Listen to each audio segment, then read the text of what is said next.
Let's stand. We're going to read Genesis chapter 2, 22 through 25. And then we will see chapter 3, verses 1.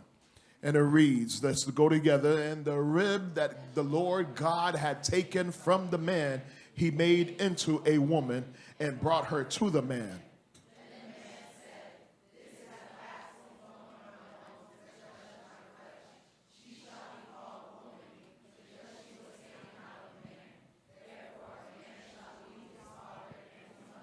And hold fast to his wife, and they shall become one flesh. And the man and his wife were both naked and not ashamed. Now the serpent was more crafty than any other beast in the field. So this is going to get better. It's going to get better. It's going to get better. Let your neighbor know that. It's going to get better. This is part 2. It's going to get better. You may be seated. It's going to get better. Appreciate it, musicians. Thank you. It's going to get better. My goodness. Man. Last week we really kind of spoke to the singles, and I'm just going to say this for the singles today, just so you understand. And believe it or not, I really don't like talking about relationships. I want to talk about Jesus all day. But I understand you can't see Jesus, you see your spouse. Let me rephrase that. Your husband is a representation of Christ, and your wife is a representation of the church. So a lot of times, some of us claim to be spiritual, but yet you're not treating your spouse right. Shame on you, because that's a lie. But singles, a lot of times, we want to blame others for our singleness, but really we need to look in the mirror, because there might be something wrong with us as to why we're still single. Yeah, because you look good. You're fine. But for some reason, every woman you've asked to marry, you said, nah, no, thank you. Or every guy that has dated you for some reason has just said, nah, that's okay. But let me tell you, you can't blame others, and we get to the point where we blame God. When things fail, we blame God. And honestly, we've come to the point where we do like Adam did. As soon as things go right, we said, God, it's the person you gave me that caused this. But I will continue to preach this so you understand God had never given anyone to anyone. That's a choice that you have made. I'm going to tell you again, that's a choice that you have made. I got attracted to my wife. She wore this little blue dress when she was a teenager. I saw it. I said, that's the woman I'm going to be with. Yes, I still remember it till this day. Yes, I still remember. So God did not say, I did not hear the voice of the Lord saying, Mardochee, this is thy wife. There was no such thing. I was just attracted and I was drawn, and therefore I followed. That went over your heads. Because I want you to understand, fellas, you fall in love with what you see. She falls in love with what she hears. Because a lot of times, fellas, she says no because you're not saying nothing.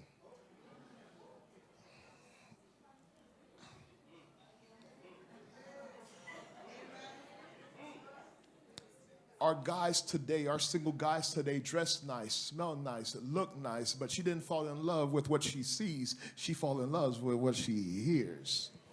Because what you tell her is crucial for her to be like, ooh, okay.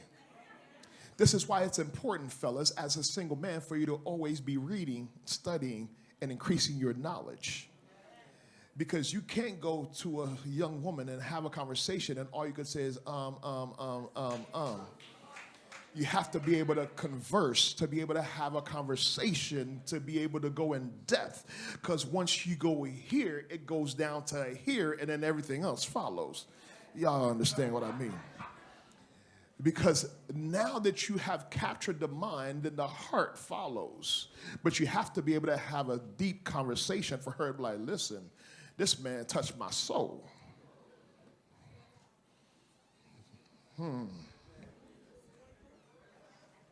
Before you could blame God, you need to make sure that you're ready. Amen.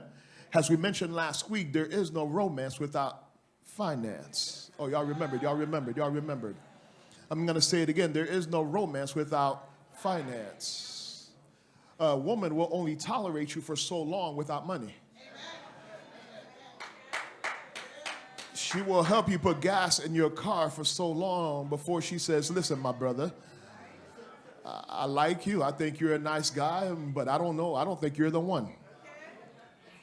But once you have gotten together with the person to where you guys have said that you are it, let me break it down as we started last week, as we ended last week. I'm going to break it down for you because a function of the rib, because the Bible said God took the rib of Adam to be able to create his woman, Eve. The rib, again, it protects vital organs that's in you. It protects the heart. It protects the part of the liver. It protects the lungs, and it protects the spleen. The spleen is this little muscle that's behind the lungs. But let me help you understand. The heart, what it does, it pumps blood all over the body.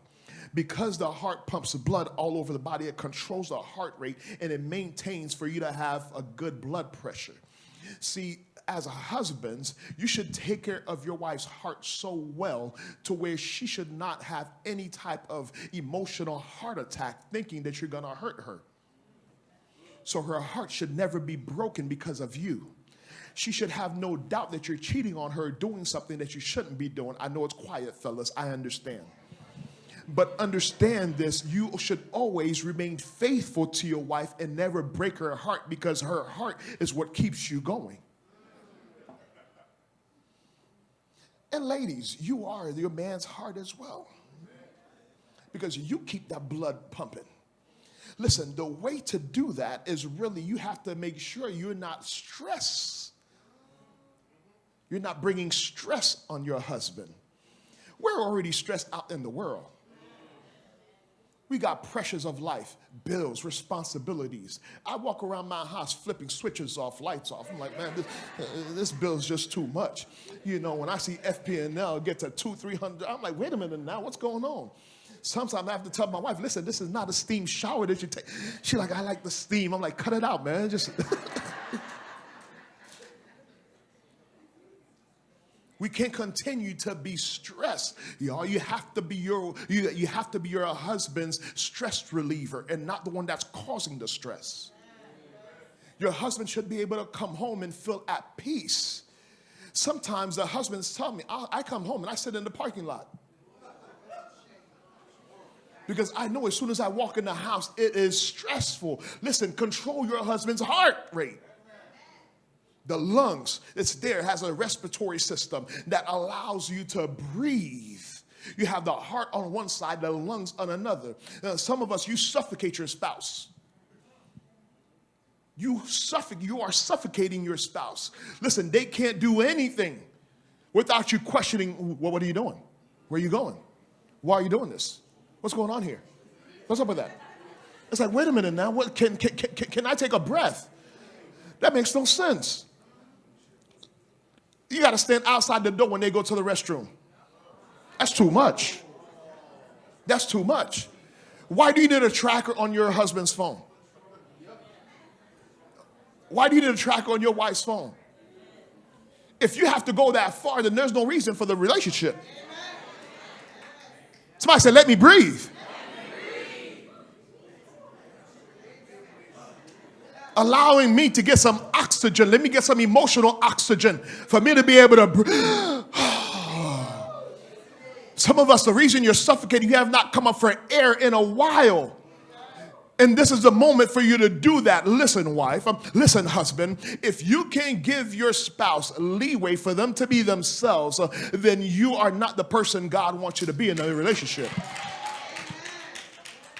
Some of us, instead of giving oxygen, we're giving carbon monoxide.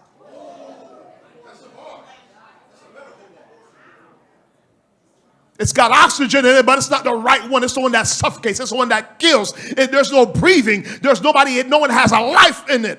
You go into some homes, you can feel the suffocation. However, it's like everybody's just, there's no free spirit. No one is just relaxed. People don't even talk to each other nice. They don't say, honey, love you, baby. No such thing. It's like, hey, you.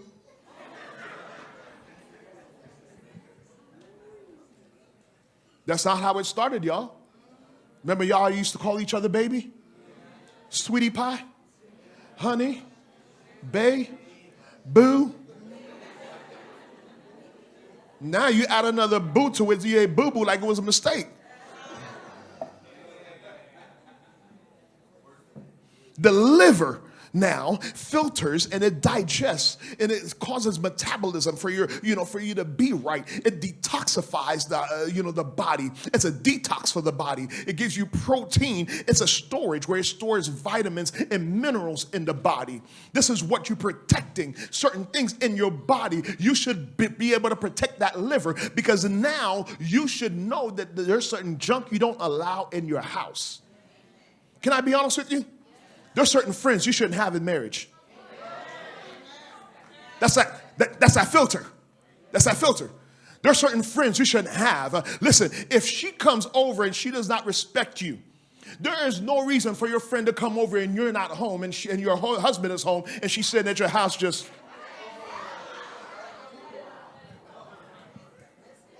Oh, y'all don't believe me? Okay. Keep inviting that friend over. Wait for me, I'll be there.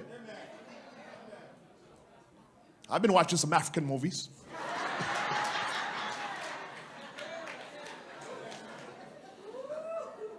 You have to be able to detox. There's certain things you don't allow in your home. Even on TV, there's certain things. I was telling them in the earlier service, listen, my wife started changing.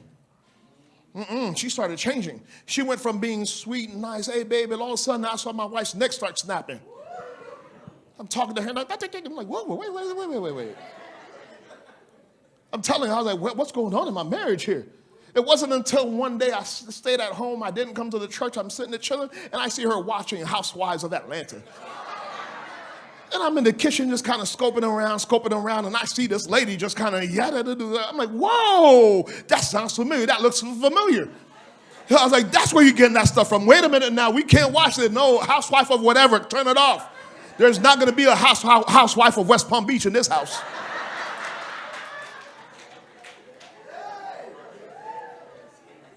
You have to be able to detox certain things in your home, to be able to get some stuff out, because there's certain behaviors because there's certain things, they destroy your marriage.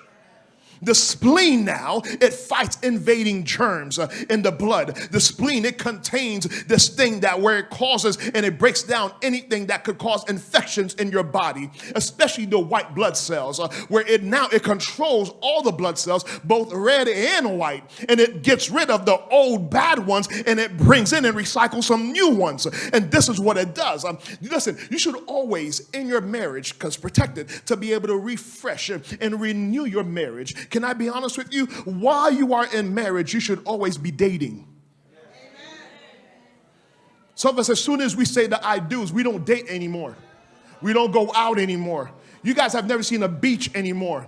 Y'all used to have a favorite restaurant. Y'all haven't tasted that food at all in years. Some of you haven't gone out to do anything. You do the mundane stuff every day, daily, sit at home, watch a show, eat bonbons, do whatever, and then go and then go to sleep. That has to stop. You have to keep dating your wife. Do you hear me, men of God? There's a reason why she bought that pretty dress. It's not to just walk around the house. It's to go out for her to look pretty. There's a reason why she gets her nails done. She didn't get it done just to come to church. She got it done so you could give her a compliment. To let her know, oh, baby, that looks nice. That color looks nice on you. Cool. No problem. She wants to be able to hold a nice fork, not plastic. Silverware and knife to be able to, you did do a good job. I want you to understand, men of God, that your wife should look like you. If she doesn't look like you, then you need to look in the mirror. Somebody say, look in the mirror. Your woman should be a reflection of you and your likeness. She needs to look like you, act like you. If that's not happening, then there's a problem in the marriage. Whether there's a communication issue, because the biggest issue in marriages are communication. Adam and Eve had a communication problem. They had no other issue but communication. They didn't have finance issues because everything was free. They didn't have a house issue because the sky was their home. They didn't have any other issue, just the two of them, but yet they had communication problems. How do I know this? When the serpent came, the serpent told Eve something, and Eve turned around and said something else that her husband should have said. That communication problem is what's causing a lot of issues in the marriage. Fellas, I'm going to teach you this. You need to learn to have your wife look like you. The way you communicate with her, that's how she's going to learn to communicate with you.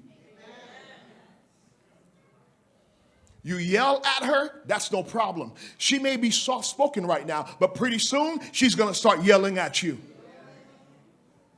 When you talk sweet to her and you talk nice to her, I promise you, pretty soon she will start talking sweet and nice to you because she is a reflection of you. If you're not seeing that, then there's a behavior that you need to change within yourself. You're like, well, what about the ladies? No, you're the man. She follows you where you go. Her behavior mimics yours. I promise you, y'all, my wife was the sweetest woman before she met me. Sweetest woman before she met me. But soft-spoken, nice Wellington lady, just, very sedity. Don't tell her I said this. But let me tell you how sedity my wife was. I grew up drinking my dollar juice, going to Publix or Walmart, buy my dollar juice. I brought that home our first, month of marriage. She took a taste like, ugh, this thing tastes like vomit. It's like, I'm not used to this. They always brought us a Minute Maid. They used to brought us a Welch. I said, man, please, I ain't got no Welch money, man. I got the Publix brand money. So just to show you how sweet, she was and how she grew up. But now, try my wife and see. She's ready to, I'm like, phew. But that's my personality that came out. No, that went over your heads. See, some of y'all think, Pastor's so nice. Okay. The fellas that play basketball with me understand. Yes, sir. Understand that you have to have the reflection of your spouse. Your wife, you need to look like your husband. This is why you can't look like me as your pastor. No, you need to look like your husband. That's why I keep telling you, I could say something and your husband say something, you better listen to your husband. Because God is not going to come ask me about you. God is going to go to your husband and ask about about the wife. So if your husband says something, you need to learn to submit and obey to see this is what God wants for you. Listen, you have to understand, if God created your husband to represent Christ and you represent the bride, what does that say when you don't listen to what your husband is saying? Because the problem that I've noticed in marriage is why we don't look alike is because we're serving two different gods. We can't look alike if one is a believer and the other one is not. If only one is a believer in Jesus, then we can't look alike. Even while you're dating, some of us like the worldly guys. Okay. And you swear, this is God's doing. Okay. But if you went and got a worldly guy, don't be mad. That's what you got. You went to the bar to get a guy. Now he drinks all day. What did you expect? You went to the club to find a husband. Now he cheats on you all day. What did you expect? If you want a godly man, there's plenty of godly men in the church. Fellas, if you're godly men here, you say, yeah.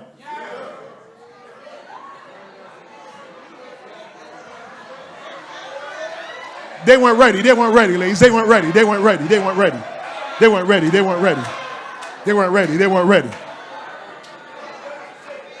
If I have some godly men in this place, let me hear you say, yeah. That's what I thought.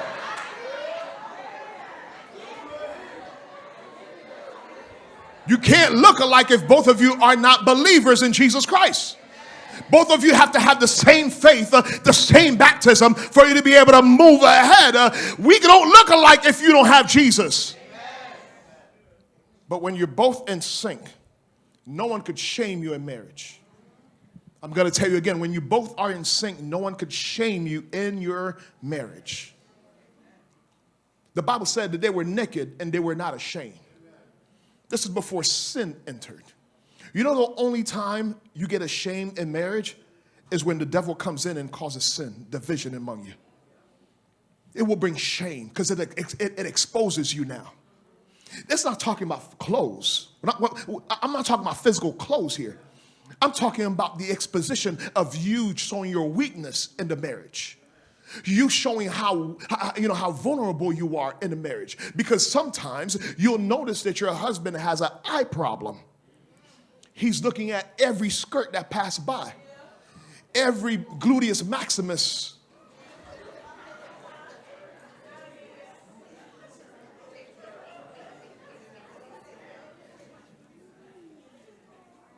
When you should be able to enjoy your own gluteus maximus.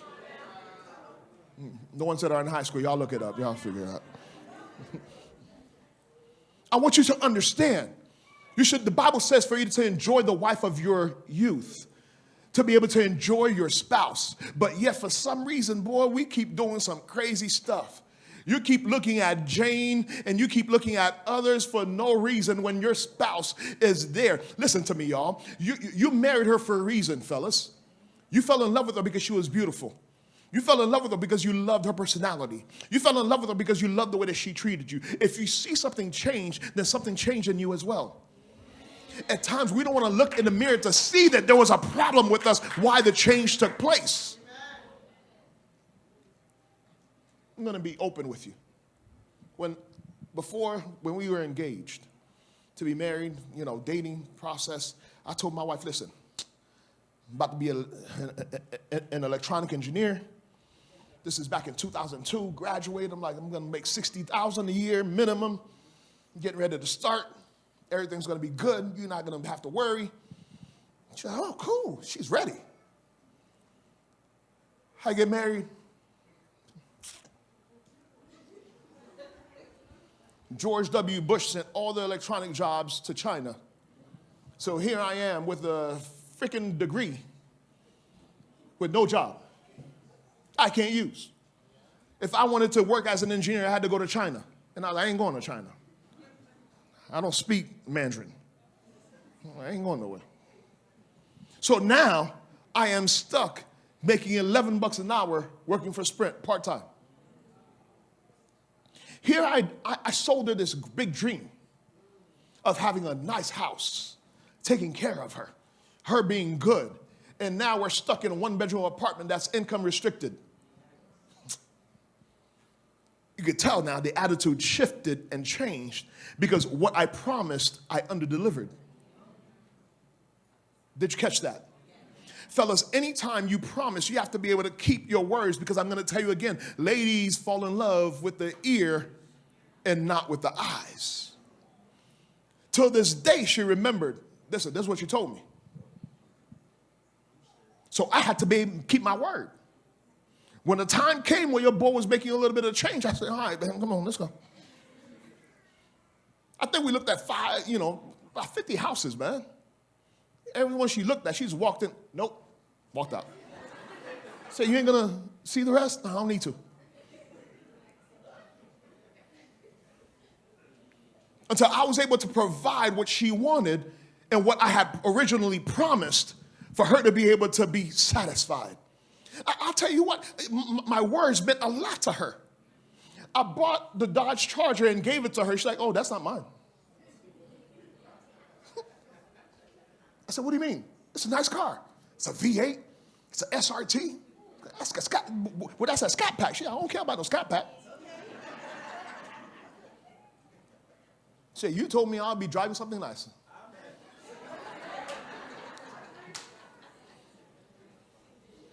So here I am. I said, well, pick what you want then. I want you to understand that once your words come out of your mouth, fellas, it means a lot to your spouse. I'm going to tell you again, it means a lot to your spouse. Because the first thing that the devil's going to try to do is divide because that's his job. He came in and divided Adam and Eve in a garden over something simple. Understand, there was no family involvement. There was no in-laws. There was no children. There was nothing yet. And yet, the devil came in and divided just these two people that was on this earth. So imagine you. You have a whole bunch of variables in your life. You have your mother-in-law who don't like you. You got your sister-in-laws that can't stand you, fellas. They talk bad about you. You got friends and family that may not like your spouse. You got other people that look better than your spouse that's in your life. And yet you're comparing, you're doing all of that. So you have a lot of stuff that could come and cause division. And if you're not standing firm on God's word, I promise you the devil will come in. The only way the devil can't get into your marriage, or the only way the devil will get into your marriage, is somebody is not in the word of God. If you're firm in the word of God, the devil can't come in. What do I mean by that? When you look at Genesis, you'll notice that when the serpent came in, the Bible said the serpent was more crafty than all the other animals. And now the serpent came and said, did God really say? Husband, it is vital for you to be in the word of God, for you to be reading the word of God, studying the word of God. Are you hearing me, fellas? I'm talking to you a lot today because I want you to get this. It is vital for you to be in the word of God. Because the moment the devil comes in and says, did God really say? For you now to be able to answer and not even let your wife come in and say anything. That went over your heads. Because the issue that I'm finding in the church, fellas, we are staying silent when the devil's talking, and we're letting our women folk talk when we should be the ones standing up and say, hey, Satan, be quiet. Do not talk to my wife. Do not talk to my children. If you want to talk, talk to me. And let them know, get out of my family. You have no control, no authority in my house. Oh, but let me tell you, the devil comes in many forms. There are some people that's on the pulpit. There are a whole bunch of devils, and they're speaking in your family. There are a whole bunch of people on Facebook and social media, Instagram, TikTok. They're all devils, and you're allowing them to speak into your family. Listen to me. That spleen is where that comes in. That filter, that liver comes in to be able to filter certain things that's going on in your marriage and in your life. To be able to say, get out of my family. You have no say in it. Let me be honest. Some of you today, your marriage is in jeopardy because your in-laws is speaking in your marriage. It should be between you and your husband. You and God, y'all should be able to resolve these issues. Because if God is the head of the household and the head of your husband, and your husband is protecting you, then you should be able to speak things as if it wasn't. You should be able to come in and tell the devil, get out of my family. I'm not taking it anymore. I want my wife back. I need my family back. I need my children back. But again, some of us men, we have been staying silent for too long. And the moment you stay silent, that's when this devil creeps into your home. It's time for you to open your mouth, fellas. The devil is tricky. And if you're not watching out for the traps that he set for you, he will come in and mess up your wife, mess up your children.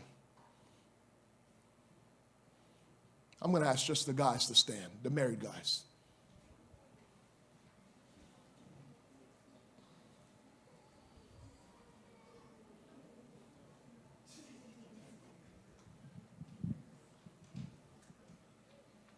Appreciate it, fellas, all over, all over.